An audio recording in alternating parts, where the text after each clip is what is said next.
Welcome to Schofield's Flowers, Podcast 13. Enjoy the show. Hey everyone, this is Steve Schofield. They call me Schof, and you're on Schofield's Flowers Podcast, and I have my co-host here, Chris Fradiago. Close enough, Scof. Just call me Fratty. His nickname is Fratty, because nobody could ever get it straight. I got a few bloopers you'll be able to see after this show. So, Fratty, how's it going? Doing well, Scof. Just coming back from a nice weekend in Coronado down in San Diego. Took the family down, met up with Graham, who you met at the bachelor party and at the wedding. And, just had a nice little time relaxing on the beach. They had a great setup, in one of the condos, butts up to the ocean. So all we had to do is go down the stairs. Had a nice little setup right outside on the beach, got to get in the water, cool off, and then went to the Bali High restaurant on not Shutter Island like the movie, but Shelter Island right there, and had some nice Polynesian food, some tiki drinks as I've been known to do, and we just had a good time. And now I'm back home getting back after it. What's going on with you? I had COVID for the last 22 days, and same with the wife. And on Friday afternoon, or Saturday morning, one or the other, I got my notice that I was negative, and poor Judy had to wait for the weekend, so she was bumming, but she did get hers today. So we're both negative, and Awesome. honestly, we're two of the lucky ones. I was pretty sick for 5 days, and so she wasn't as sick as I was, but a lot of pains and aches and everything, but we got through it. And for those who have had a worse deal with it and even passed, our condolences go out to you, our prayers and everything, because I mean, this thing is just, it's crazy, Chris. I just don't know what else to say. I mean, it's something that I've never seen, and I'm sure nobody else has seen in their entire life. Not like this, and not in our lifetime. I mean, that Spanish flu, I think, was the last time anything of this nature was there. And I think, the medicine and everything was a little bit different then. They just kind of went on with it, and whoever lived, whoever died. And, now there's more safety put into place to help everyone out. So obviously hoping everyone's staying safe and being smart out there. Yeah. I mean, I really do believe that the mask situation is so needed. It's nothing. You walk out. I did all the shopping over the weekend. It's like Judy gave me a list of groceries. I swear, I said, I'm going to be there for days because I don't know where anything is. I think I ask every single person in every single aisle where the butter is, where's the bacon, where's whatever, right? But man, everybody's got their mask on, and certain people are paying attention to it. And then you've got a church in Ventura that's not paying attention and having masks and things like that. I mean, the numbers clearly show that if you stick to it and wear your mask, that we're going to get through this. But then again, you got Sturgis going on right now, and I've been there twice, and it's just a shit fest. They've got 100,000. They normally have 500,000. This year they only have 100,000 people running around in the hot summers, and they're not wearing any mask, and they're congregating, and it's crazy. Yeah, that is a lot of people getting together. If only we could get back so we can have that many people coming to see music, that would be great. Yeah. I know you work for Live Nation, and that's a tough one for you. So, yeah, but I mean, but on the drinking side of things, yes, the fun part. Yeah, there you go. So what do you got there today, Freddie? Because I know we were going to talk about old fashions. Yeah, we talked about it earlier, and I figured, with our third leg not able to join us today, I figured why not you and I just talk some old fashions, and then he can come on. Steven there can join us for another one and dispute everything that we said and set the record straight. But I thought we'd talk a little bit about the old fashioned and the history behind it. Some recipe modifications and variations out there, and a few places you and I have gone to enjoy some old fashions together.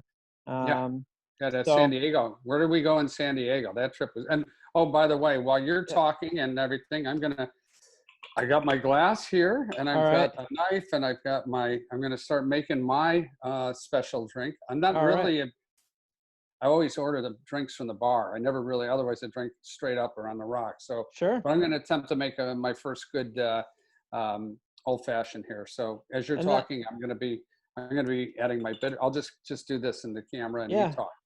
we'll call you Vanna Scof White, and you can just kind of show Right. things off as you do it.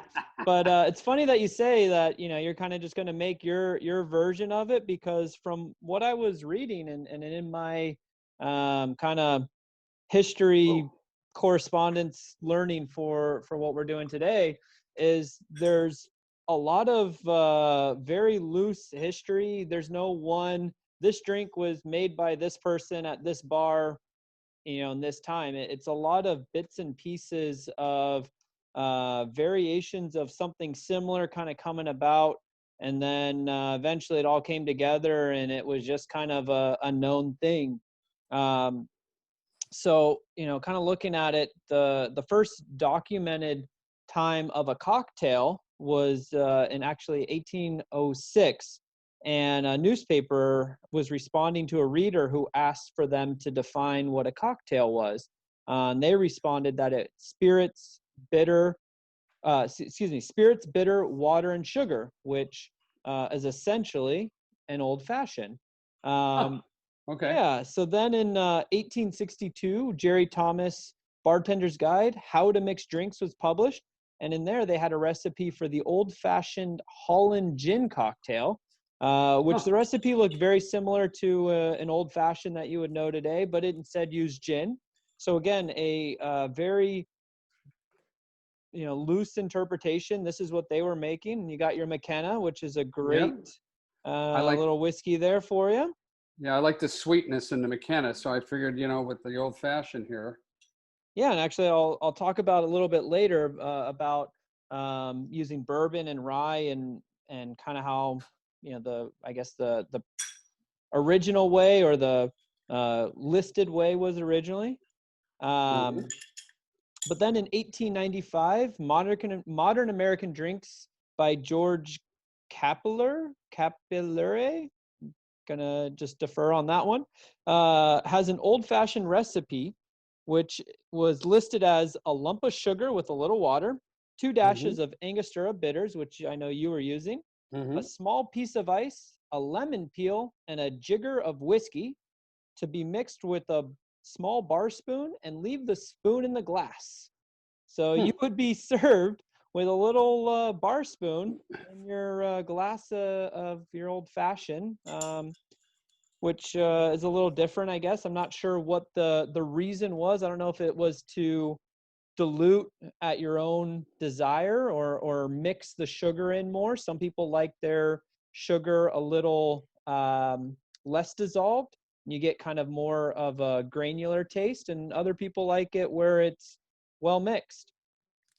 And then later, um, there's a version of the story of how a old fashioned came about, where someone at a bar in New York City, went up after Prohibition and said, "I'd like a cocktail the old fashioned way," which was alluding to wanting something with bitters, water, sugar, and a liquor. But oftentimes during that era, it was just called the cocktail, or a whiskey cocktail. Mhm. Mhm. And for the most part, all the bars had their own house version of this cocktail. It'd vary from bar to bar, and be very regional. So, an example could be if you were in New Orleans, maybe they're making you a Sazerac, or a version of a Sazerac.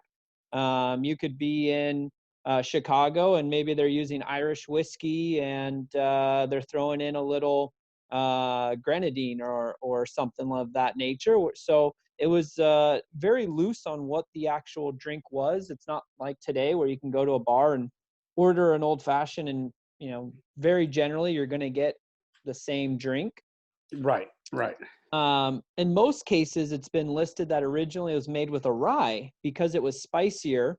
And since basically this is a liquor with a little bit of sugar, they use the rye to balance out the sugar and the sweetness of the drink, versus maybe using a bourbon, which tends to be a little sweeter. But again, it's all been interchangeable based on preference. Recipes vary from bar to bar, but it is a little more standardized now. And some of the other variances that I've noticed over the years of the history is the type of syrup that they used. So, or sugar, I should say. Some of them they're using, like granulated sugar. They're using Demerara sugar. Some are using them as, syrups. And so just a lot of similarities, but a little variances that each recipe offers. So it's a very customizable, or I guess in our terms, a bespoke drink, because you can tinker with little things here and there to craft it to your flavor.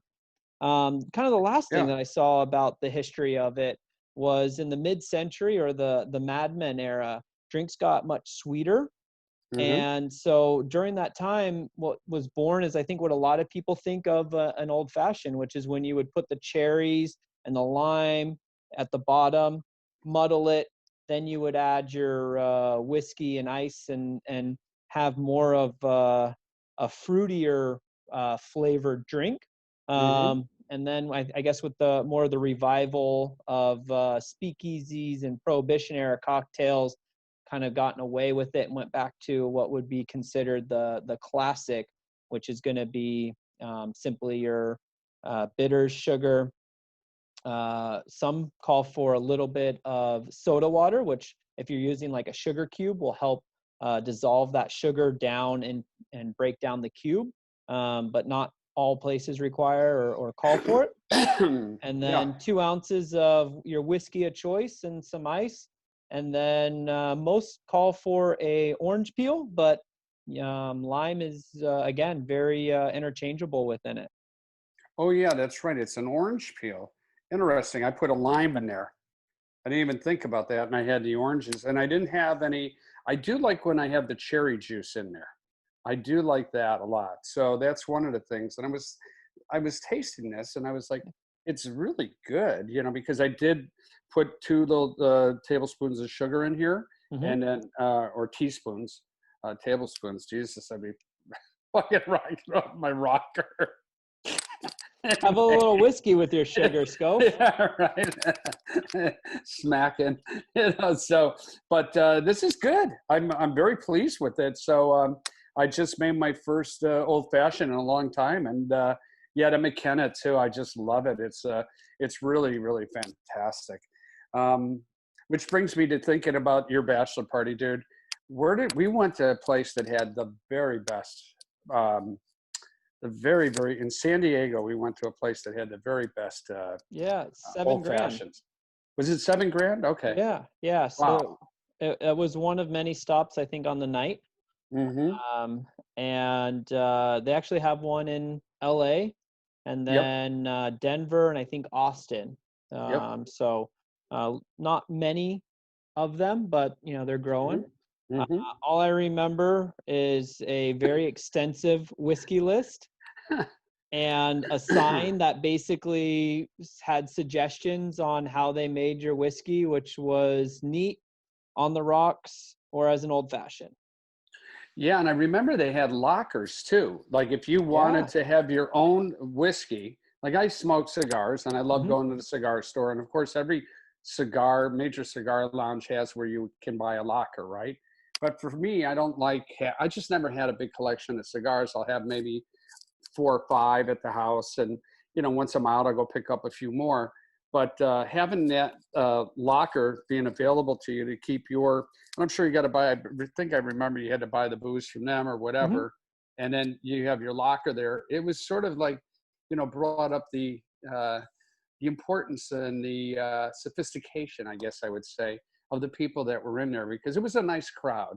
People were a little more dressed up. The ladies looked really fantastic in there, had some dresses, and some were dressed in 40s and 20s, and the guys had top hats on. It was really a fucking fun place. Yeah, I know, working at Live Nation, some of the venues actually have lockers for their members. And it's an and we're looking at, possibly adding it to ours. And the reason being is oftentimes you have maybe a group that's only two. And every time they come to see a concert, it's just the two of them. So they'll Mm-hmm. never buy a bottle, for the table, because, it's only going to be the two of them. They're not going to be able to finish it. It's not worth their money. But if you have a locker, you could have, a couple drinks each, something responsible, and then still Mm-hmm. have plenty of that bottle for later. And, you're able to, already making another one. Yeah. But yeah, you're Like, able, it's Monday. yeah. Yeah. But you're able to then save that bottle for the next concert you're coming to. Nice. And it's a perk for those that are members, to that particular venue. But I'm sure for something like that, it's kind of more of a regular. If you're a Mm-hmm. regular down there, you probably get a Mm-hmm. better price. Instead of paying, for the 2-ounce pour, you're paying for a full bottle, and you're essentially prepaying. So, similar to Mm-hmm. like Costco, you buy it in bulk, you get a little bit of a Mm-hmm. better price. So if you were, you're in LA or San Diego or one of the other places, and you're an avid whiskey drinker, I'm sure they can get rare or harder to find bottles, and then you can purchase it at I'm sure a marked up price. But Mm-hmm. if it's rare or hard to find, you're probably paying a high price anyway. And now you can go to a cool venue or a bar and hang out. I remember just we're just hanging out in that back room, and all Mm-hmm. 10 of us, and just nice comfy chairs. It reminded me a little bit of like Goodfellas or something, where you're just sitting there having a few whiskeys and talking shop with the boys. Yeah. No, it was nice. And then here in LA, you bring back some memories when we launched Schofield's Flowers. And that was, when I wrote the book and everything, the short stories, and we had it at Sassafras. I mean, Yeah. Sassafras was absolutely, that event we threw was fantastic. We had some great people up there. For those who weren't there, I would say Sassafras looks like it's right out of the 20s, 40s, right? Yeah. And it's in Hollywood on Vine. And we took over the middle room and dressed it up as a flower shop. And we were selling hats and T-shirts and books and vases and everything. It was a great pop-up. We did very well that night. At least it paid for the party.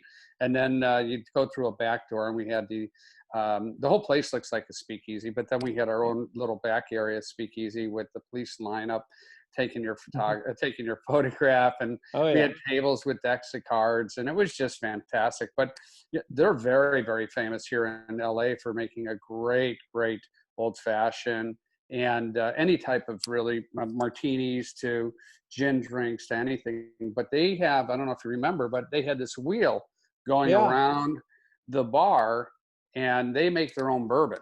Wow. Yeah. I remember the wheel, but I didn't realize it was their own bourbon. I know they had a bunch of like house cocktails we had those punch bowls that were going down too easy. I know. Those punch bowls, everybody was like, yeehaw. Yeah. Yeah, that was definitely a good time.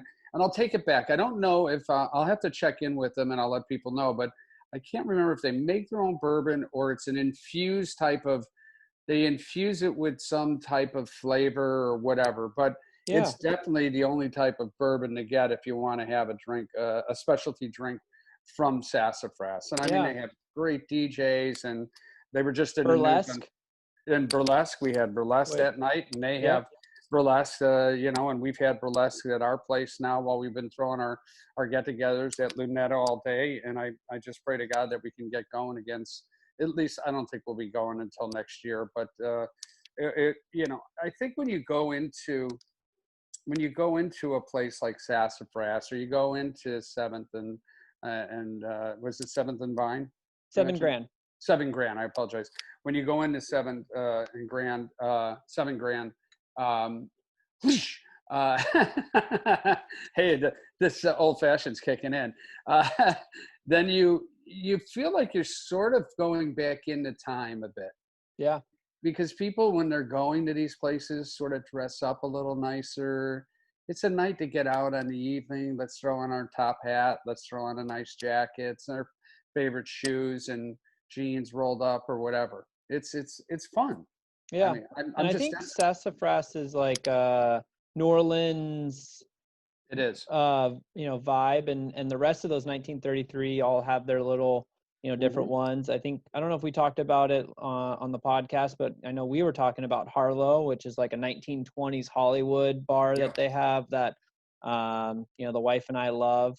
Yep. Bigfoot Lodge Yep. in Culver City, which is a really cool, kind of has that log cabin mountain feel to it. Yep.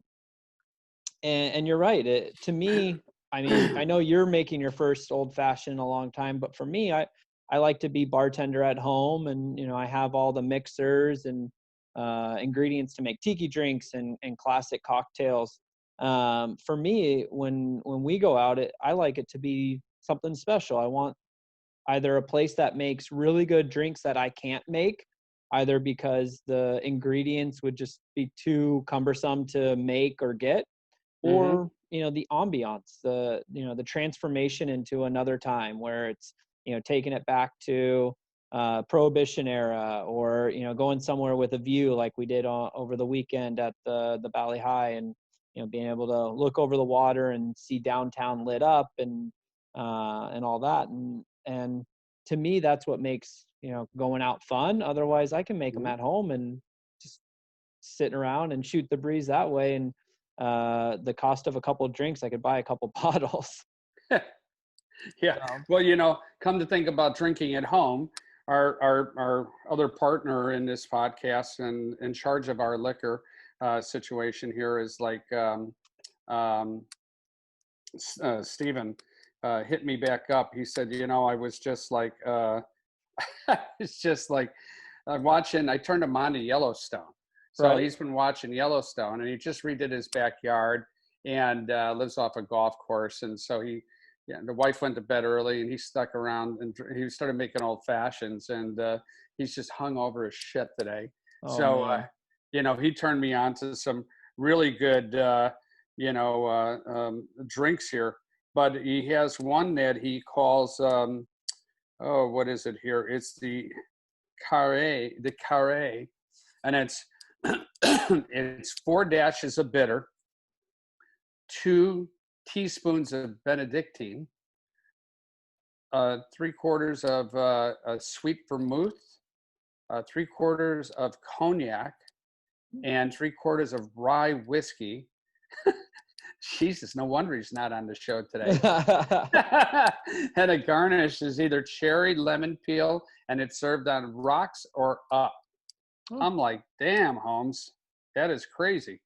That sounds like a delicious drink, though.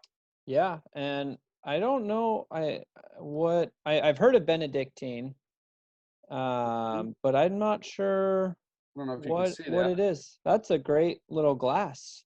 Isn't that great?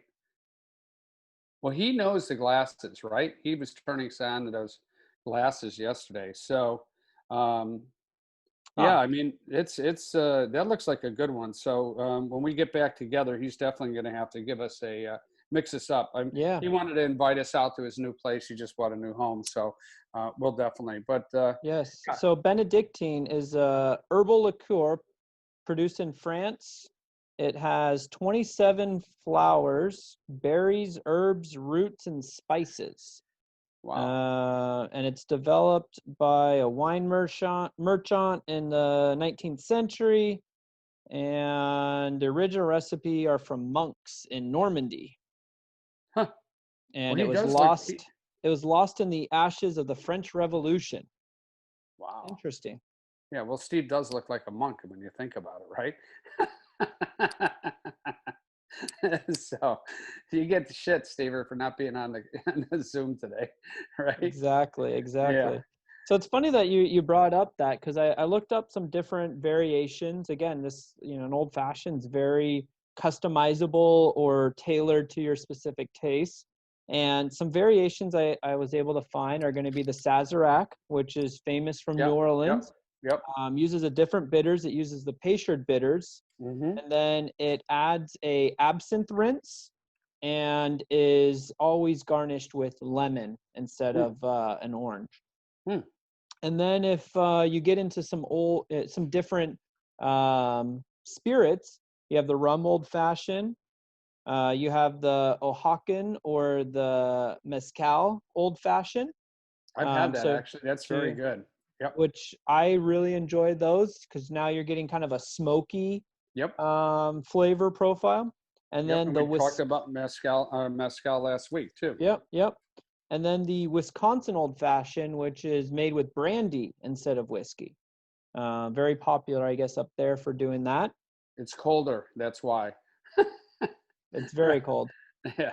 And then some modern takes to kind of, I guess, what I really noticed with the modern Old Fashioned, a lot of it is just trying to up the ante a little bit. So, you take this classic cocktail and you're just trying to put a spin on it. So doing something that's, a little more trendy. Maybe it's garnishing it a little bit differently. So a lot of the things were like adding smoke to the glass by, burning some wood and then putting it in a jar and swirling the jar around with the whiskey and then pouring it in. Or maybe using some sage or rosemary where they'd light it on fire and fill the glass with that. I've even seen where they'll do that with water and then they'll freeze it. And so you have ice cubes that have a smoky flavor. So as you drink it, it becomes smokier.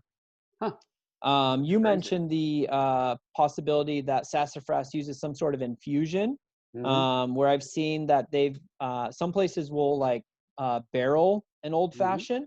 So they'll take a small barrel and they'll mix up an old fashioned batch and then put it in this whiskey barrel and then age it. I've seen them infuse it with bacon or coffee.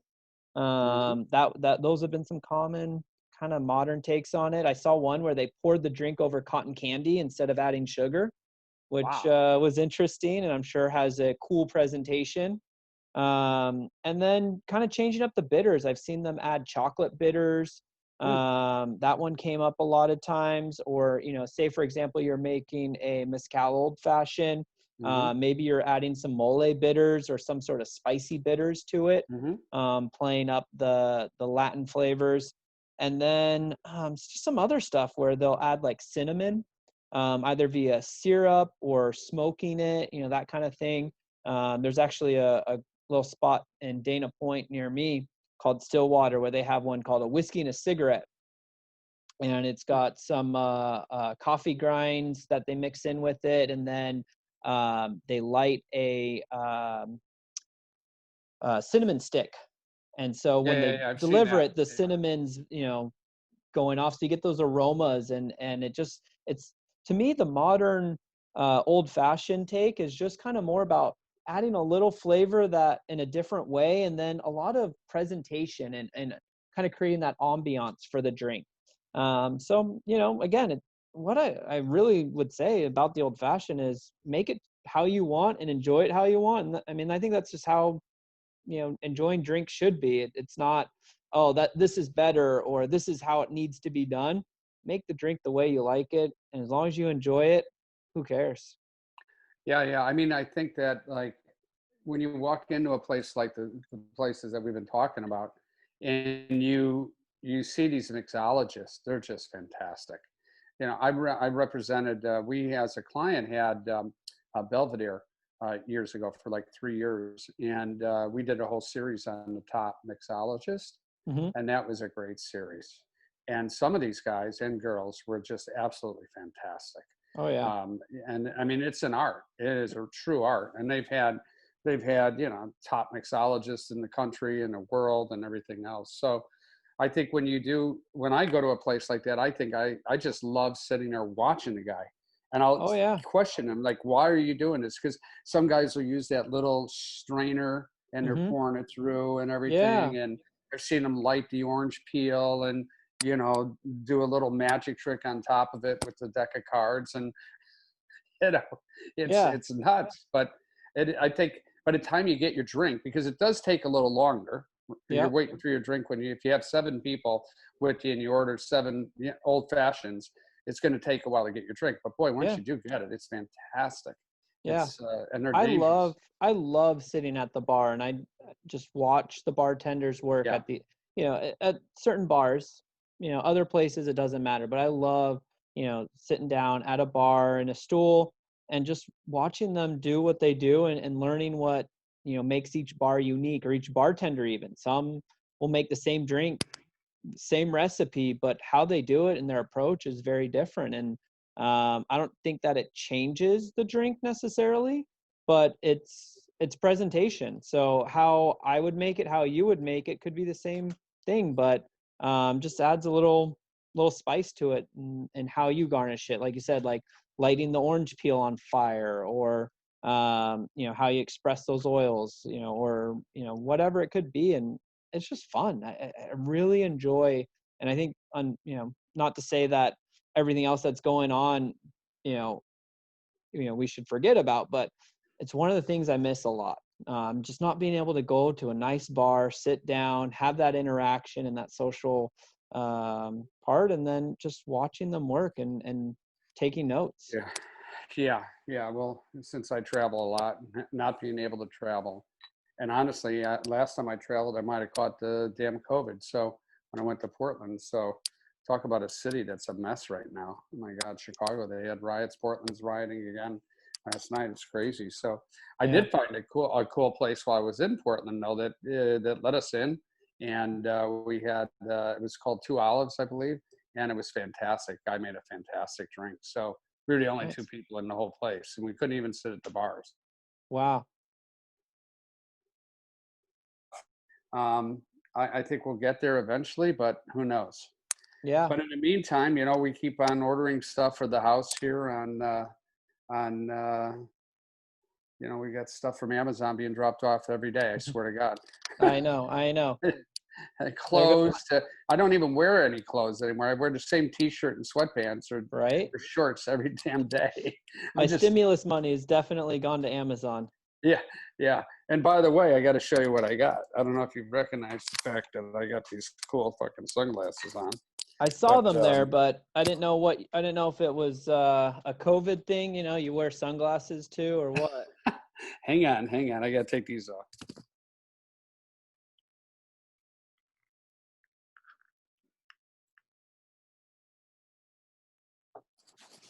Oh man. That's what I'm talking about. Do you see these puppies? I do. The only thing you're missing is the mullet. Right. So Pitfire, did you check out that? Yeah.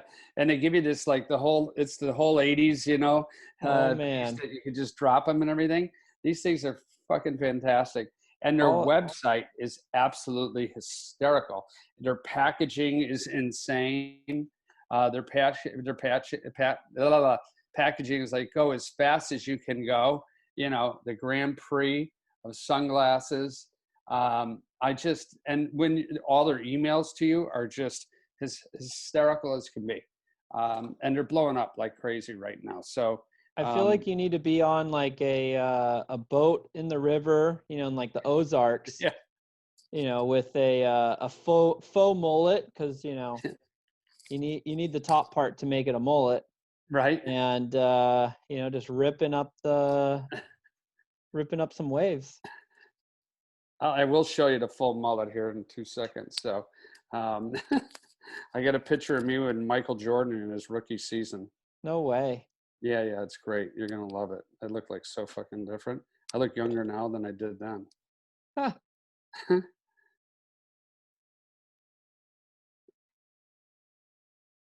Oh my gosh. Look at that mullet. Yeah. Look at that mullet. You're right.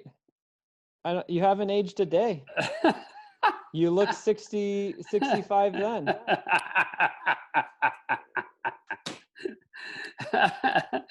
So anyways, well, I mean, this has been good, Fratty. I really enjoyed talking about the old fashioned, and it's one of the greatest drinks ever. I'm a big martini drinker, and old fashioned. We talked about gin the other day. We work so hard, and it's just nice to have a cocktail after work and just relax and take, So absolutely. How's your rest of your week and everything? Things are good, but I'm empty, so I think I'm going to need to go make myself another. Mm-hmm. Well, yep, I might as well keep on drinking. It's 5 o'clock somewhere, right? I mean, every day's a weekend now, so just roll right into Saturday. Just don't stop. Well, listen, great catching up. Great talking. Stever, fuck you. We missed you, but but he'll be back. Yeah. We'll get talking about his book club. Yeah, we'll talk about his book club, and I think he'll provide us the next drink that we're gonna have. Yeah, absolutely. All right, buddy. Thank you, everyone. It's great to be back. We're just super excited to be talking to you guys again, and we hope you follow us on our Instagrams at Schofield's Flowers. And anything else, Freddie, you want to say? We're on YouTube too. We're going to start posting here left and right, and we're going to try to keep active. And sorry that I had a lot of fans calling and reaching out and like, hey, when are you going to do your podcast? And we are going to get back into a little bit of the gangster era and things like that. But I thought for our podcast, it's just nice to have a casual chat about different things that we like and different things that are coming up. We are going to have some really good guests coming on the show, and we'll announce those as the time goes on. But we've got some really good people, Freddie, and I'm excited about it. So I'm excited. I missed it. I know things got in the way, but it just took a pandemic to get us back together. So. Yep. All right, buddy. I'll talk to you later. We'll talk to you next week. Thank you. See you, Scof. All right. Bye, guys.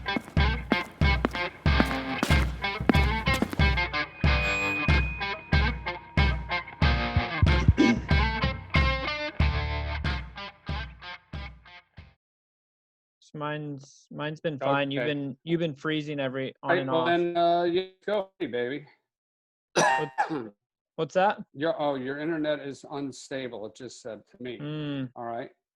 Might want to take it to a mental hospital. Just told me my internet was yeah. But I got full bars. It's crazy. But anyways, okay. Well, I'm ready to go. You ready to go? Yeah. Let's give it a whirl. Give it a whirl. So hey, everyone. Hold on. Let me do a little thing so I know when to edit it out. Yep. 3, 2, 1. Hey everyone, how you doing? It's Steve Schofield here from Schofield's Flowers. They call me Schof. That's pretty much the only way wait, let's start over. All right. Hey everyone, it's Steve Schofield here. They call me Schof on this show and pretty much everywhere else I go. And I got my co-host here online with us, Chris Fradiago. And did I blow your name? A little bit, but that's what you say Freddy, because no one can say it. It's Frederico. Yeah. I've only known you. Right, I've only known you for like 20 years. Yeah, Frederico. All right, one more time. Give me a clap.